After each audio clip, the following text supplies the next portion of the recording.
2014, it's almost over, which means right now is the perfect time to get your financial house in order.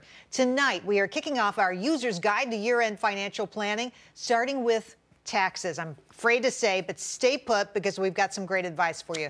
The clock is ticking to lower your tax bill before the new year. Here with advice, Dominic Tavella, founder and president of Diversified Private Wealth Advisors, and John Vento, president of Comprehensive Wealth Management. He is also the author of the book, Financial Independence, Getting to Point X. I want to be at point 2X. That's my goal, John. I want to start with your idea about how now is critical before the year end. What is it? Why is it so important? Right, so many people believe that April 15th is the most important day when it comes to taxes, but in fact, it's not. It's December 31st. So most of us have only about 23 days left to make some critical decisions that could really go a long way in reducing our biggest expenditure, which is taxes. All right, Dominic. So I think the main thing you're thinking about here is I want to reduce 2014 income so my taxes are lower. That's the name of the game. You can do that without hurting yourself. We're going to have a lightning round here. Let's start with deferring income. Yeah, to John's point, if you wait to April 15th, it's too late. You got to do it before December 31st. So defer income. If you're a small business owner and you don't have to take that income into this year, if you get the opportunity at work to take advantage of a 401k, this is the time to do the bonus. What about the bonus? The bonus is a brilliant one because people are like, oh, I want to defer part of my bonus. But then if they have 5% taken out of their paycheck to go into their 401k, only 5% of the bonus gets deferred. You got to go to payroll. You got to go to HR and say, I want to defer 100% of my bonus, 25% of whatever dollar amount, but you got to be proactive about it. It won't happen automatically. And the boss sometimes doesn't go along. So, John, if the boss doesn't go along, what's the next best thing? Right. Well, you do have the right, if you haven't fully maxed out on your 401k plan, as Dominic said, you could still defer with your next paycheck. Unfortunately, there's probably only 1 or 2 paychecks left to do planning for 2014. So, once you get past what you could do through your employer, then funding things like your IRA account, Roth IRA account. Bump it up, baby. As long as you qualify, you should definitely take advantage of that. Most people don't even fund fully, so this is a great opportunity to bump it up, make sure you're right under those limits. A lot of people talk about selling losers, Dominic. What does that mean?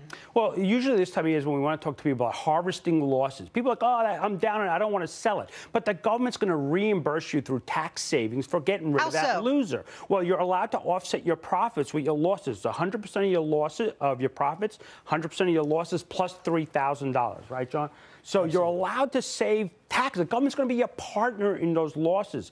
But a little quick one on things that are worthless. Don't screw it up. Things that are worthless. Your accountant doesn't know they're worthless. It doesn't show up on your 1099. So you got to tell your accountant, your CPA, that stock is worthless. I bought it 10 years ago. I bought it 5 years ago. They'll write it off. Here's my question, though, John, because I think some people get carried away with this and they sell a bunch of stuff that maybe they really wanted to have. Right. Should you let your tax planning drive your investment strategy? The answer is absolutely not. So you never want to make your investment decisions solely on taxes. But with that said, you want to definitely take taxes into consideration. So as Dominic was saying, identify your losers, and if you think is an opportunity here to sell them off, offset the gains. Now, there is a special rule in the tax code. Even if you want to hold these securities for the long run, as long as you sell them and don't buy them back within 30 days, you could still take the full benefit. Rule. There's a delay there that you need to make sure you're doing.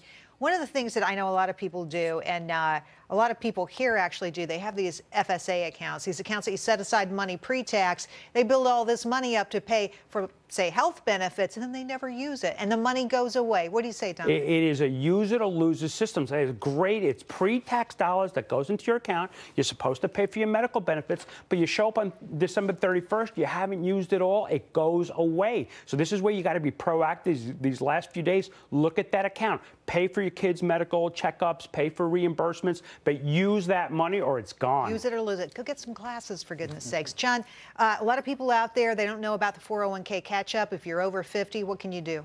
Right. Well, if you're over 50, there's a catch-up provision, so that gives you the opportunity to contribute even more. So double-check with your payroll department and make sure you're taking advantage of that as well. Can I just add to John's point? It doesn't happen automatically. So people are like, well, my compensation is so large, right, John? Absolutely. Oh, I'll get the catch up in there. No, your payroll systems cap out at $17,500 for this year. If you don't proactively go in there and say, I want to do that extra, it won't happen. You'll lose. You have to do it that way. It's a 1-2-step process. Correct. It's not just a one-step process. process. We hear it so many times in our practice. Clients like, oh, I'm going to do it. I'm going to max out. No, you're not, because you didn't go to HR and make them do it. Wow. Who knew taxes could be so fun? Dominic, great job. John, appreciate having you here. Great job, guys.